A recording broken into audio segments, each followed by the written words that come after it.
What's up? Welcome back to a fresh new video. Judging by the title, yes, we have a multi-part series that's about to happen. Today is day one of that series, and we're taking a look at a lens guide for the Sony A7S III. Particularly today, we're diving into the 24mm range, looking at three lenses. Number one is the 20 1.8G, not a 24, but something that a lot of people are going to be comparing when looking at the other two. Next one being the Sony 24 1.4 G Master lens. All types of hype around that one. Lens of the year, and it's a fantastic lens. And lastly, the Sigma 24 1.4.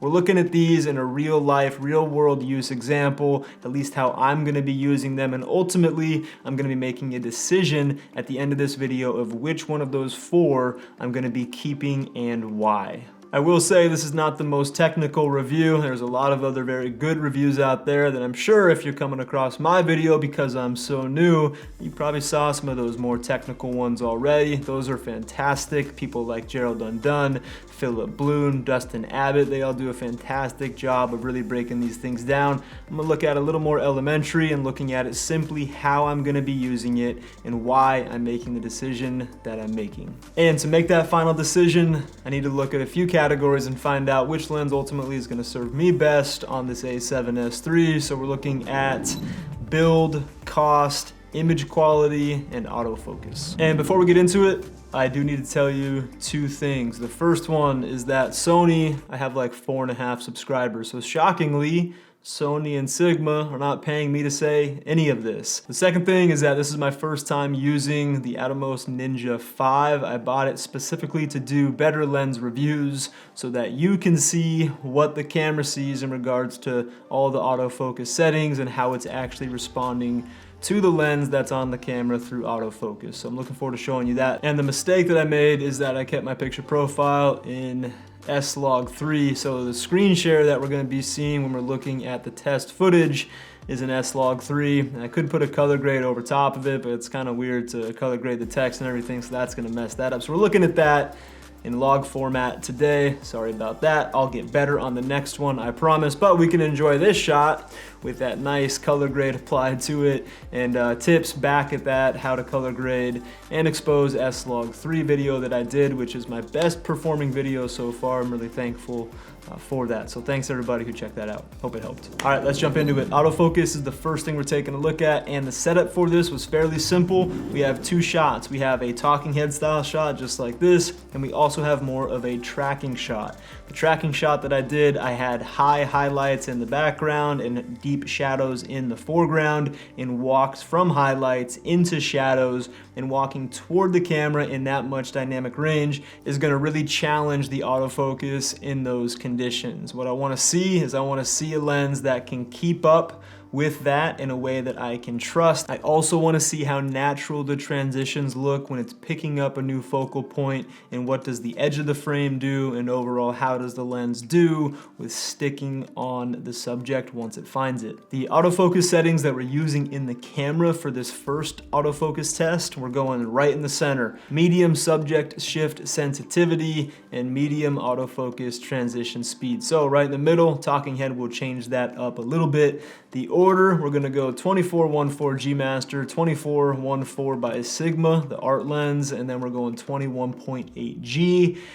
Let's go for it. 24 1.4 G Master, let's see how we do.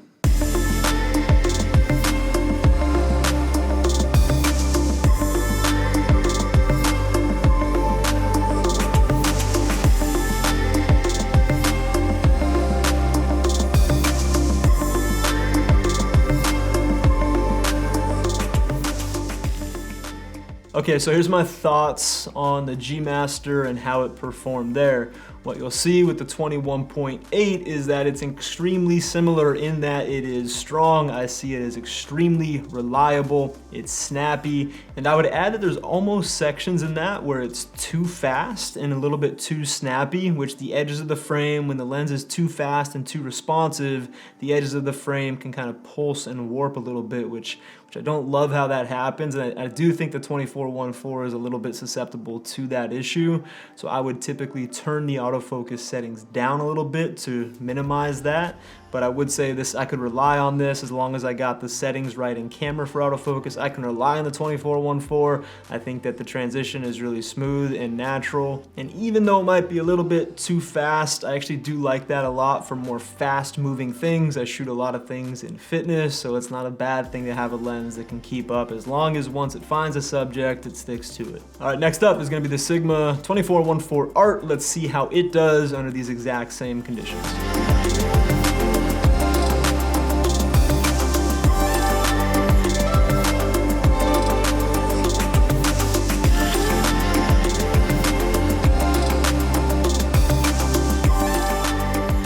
So thoughts on the Sigma. First thing, I don't know if you noticed it, but look at the edges of the frame, like the door and the shelf. The Sigma is a little bit tighter than the G Master, which is a bit surprising. So one of these is not a true 24. Now, I prefer my 24, if I had to pick between these two right now, I prefer my 24 to be a little bit on the wider side than the tighter side, but more on that a little bit later. But notice that they are not the exact same focal length, even though they're both 24 millimeters. The Sigma gets a bad rap, and I actually think the autofocus is completely fine. That's probably a testament to the A7S3, but I think it performs fine on this camera. It's a little bit slower. I would say that it doesn't feel as quite as sticky on the autofocus, but I think it is usable. I might get a little bit nervous using it in a very fast-paced, more of a fitness style or anything that's very fast. It might have a hard time keeping up, but the autofocus in these cameras is so good that I think it would actually be okay. The transitions on the Sigma, I think, are natural. They're fine, doesn't do a lot of hunting or pulsing. I have no issue with the autofocus on the Sigma, besides the fact that it is a little bit slower, which I do think is a factor. All right, next up is gonna be the 21.8G. First thing you'll notice is gonna be the difference in focal range. It's obviously gonna be wider. Just a quick note, all these shots were locked off on a tripod, so they're all shooting from the exact same place, but you'll notice that right away. Let's see how the 21.8G does.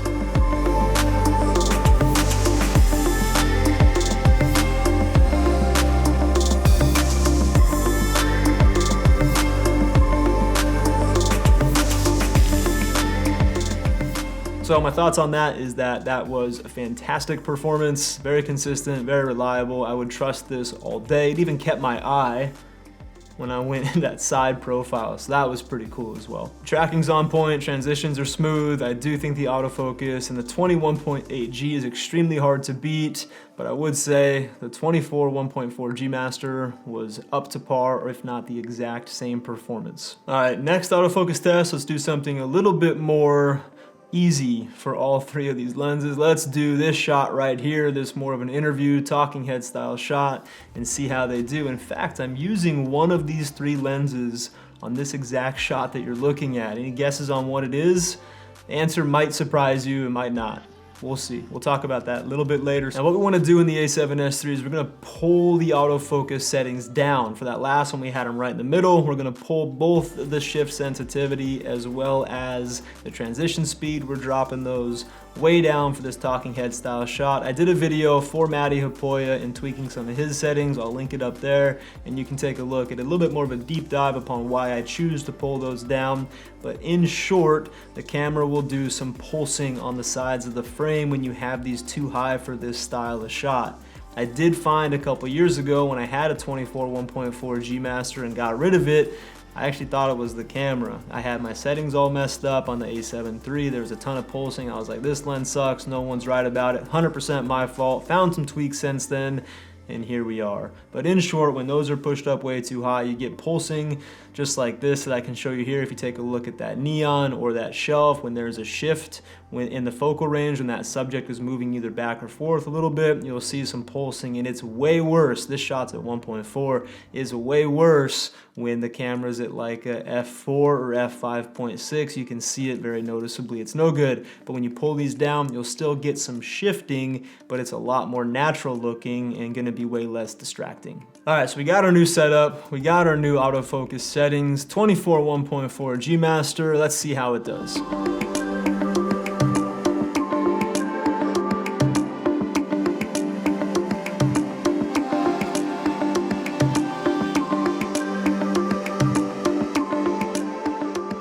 Okay, so that was, I would say, supernatural. I can rely on that. I have no issues shooting with that 24 1.4 G Master in this talking head style shot, as long as those autofocus settings are turned down. I also would be a little bit interested, I might do this video in the future, if that f-stop, because it was obviously at 1.4, if that f-stop was brought up to like an f4, f5.6, I'd be curious to see how the autofocus does with any type of shifting in the frame at a higher f-stop to see if it gets any crazy pulsing. So I'll do that in the future, but in short, I could use that all day. I like that image a lot. Next up is gonna be the Sigma Art 1.4. Let's see how we do.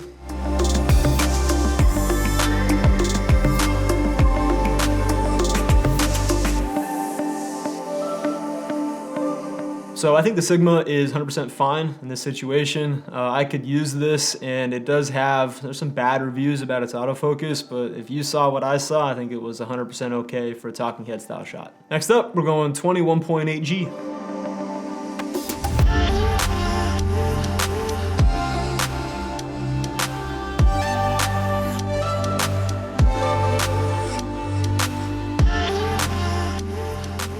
And that was another fantastic performance by the 1.8G lens. I think that it does feel like it is the most reliable autofocus, though I do think all of them are fantastic. If I had to rate autofocus at this point for those two tests, I would give it to the 21.8G followed by the 24 1.4G Master, and Sigma bringing up the rear. So let's take a look at build. The 21.8G and the 24 1.4G Master, besides the G Master being slightly bigger, they're so similar. They have all the same features of the extra customizable button, they have the aperture ring, they have the same exact front filter thread, they are weather sealed, everything about them is solid. So from a build perspective, I have a hard time choosing which one I would even prefer. Now with the Sigma, it being a lot bigger, a lot heavier than both of them, it's gonna lose in this category. It does have the AF/MF switch, which I forgot to mention, does share with the other two. It doesn't have another customizable button, and it doesn't have an aperture ring. Not deal breakers by any means. You'll use those a lot less than you think. Aperture ring is kind of nice for video,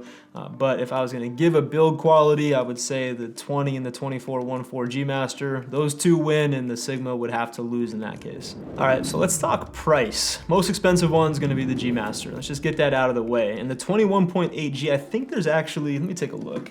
I think the 21.8 actually has, yeah, the 21.8 is coming in at $798 right now, which is a fantastic deal. It's typically $899, so you can save a little bit. All the links for these lenses will be below. So the 21.8G at $798, and the Sigma is currently $714. So you can save a little bit on that, typically $759. So between those two, you know, this 21.8 is slightly more expensive, but from a price perspective, those are extremely close. And like I mentioned, that Sony's the most expensive, coming in at $1,300 for the 24 1.4G Master. All right, the last piece we're gonna look at is gonna be image quality, and then we'll give my overall conclusion and the decision of what lens I'm gonna be using. And to take a look at the image quality, let's jump into Lightroom and take a look at one picture taken by each lens. All right, so taking a look at the actual images, this first one here, these are all pictures of the Sigma 85 1.4, so hopefully that's not confusing.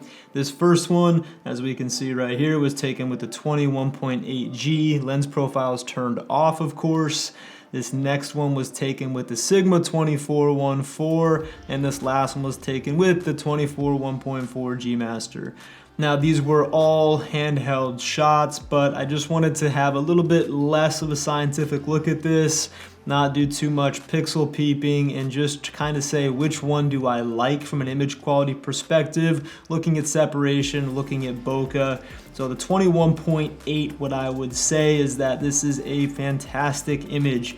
It is sharp, it is crisp, I like the separation that I'm getting. If I had some circular lights back there, I'm sure I'd get a little bit of a cat eye, which you can kind of see forming here, as opposed to that nice, I'd say, circular bokeh that you would get with the 24 1.4, but I don't have that same exact example to show. But typically the 1.4 and the aperture blades in this are going to be that nice circular separation. So If I take a look at these three images, the 21.8 I like a lot, but that could be the focal range for this exact shot.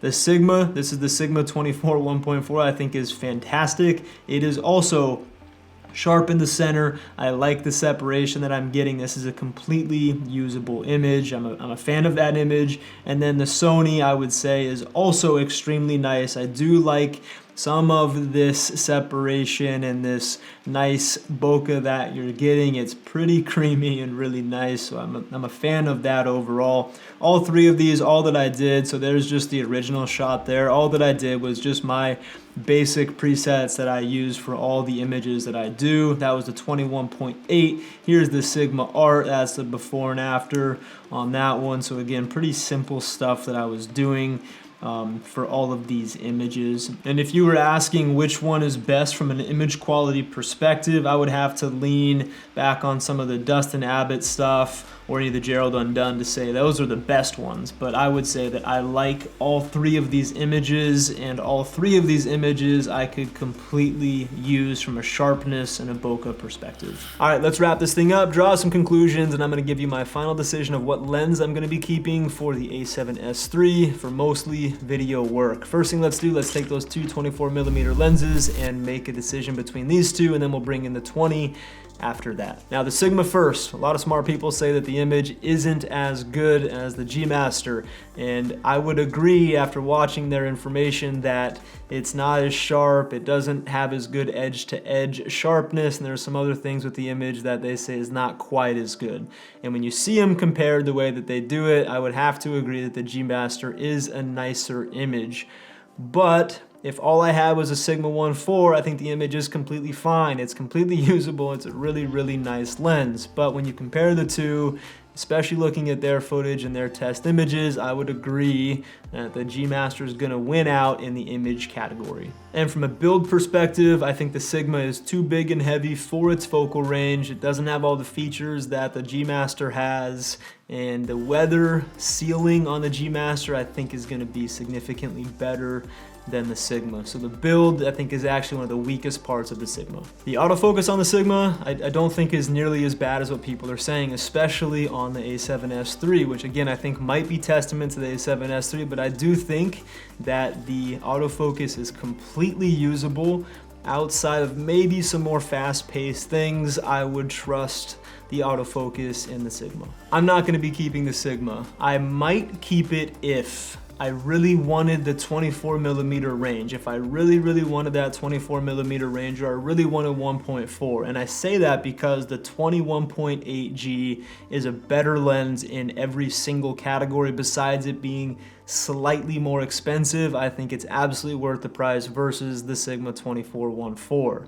If you are dead set on having a 1.4 and a 24 and you can't afford the G Master, that's completely fine, and I would get the Sigma, but I would strongly weigh out why you want a 24 versus a 20. I'll discuss why I prefer a 24 over a 20. I guess I just gave away what lens I'm keeping, but why I prefer that in just a second. And for the record, I am not a Sigma hater. I love Sigma glass. In fact, the B-roll that you've been seeing of these lenses is shot on the Sigma 85 1.4. So I like Sigma, just not quite gonna keep up in this 24mm range. All right, so now we gotta hash out the 24 versus the 20.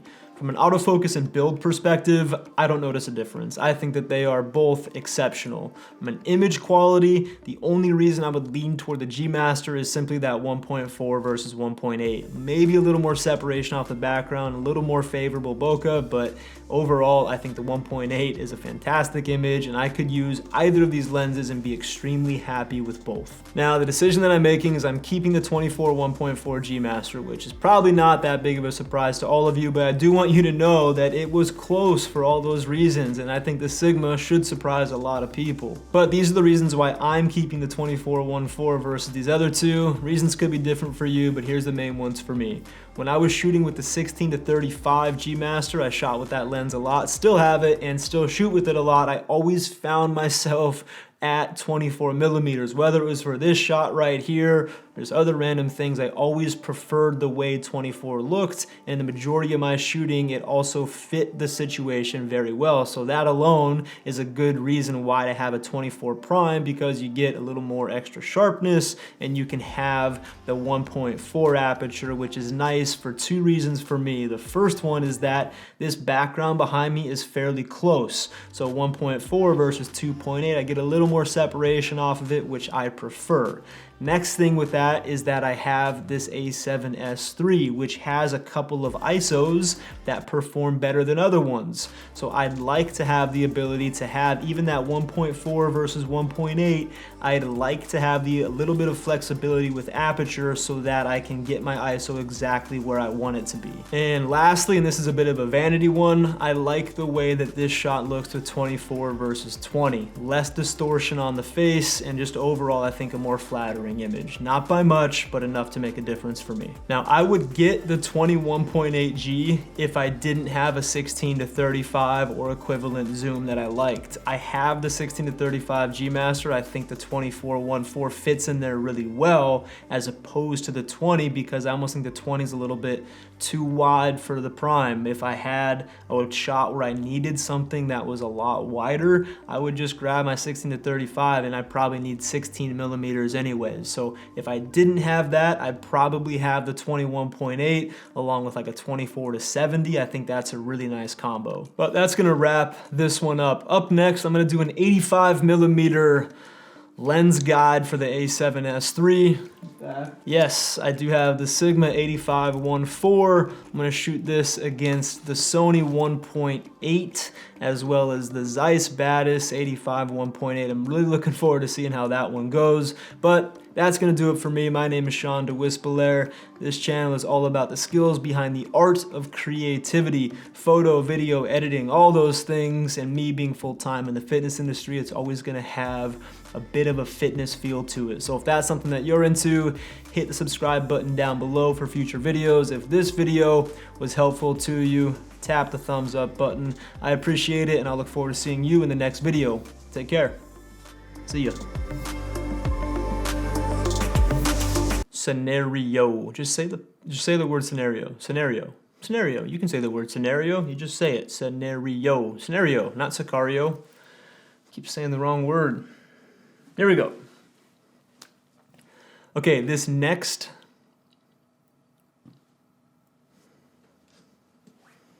scenario.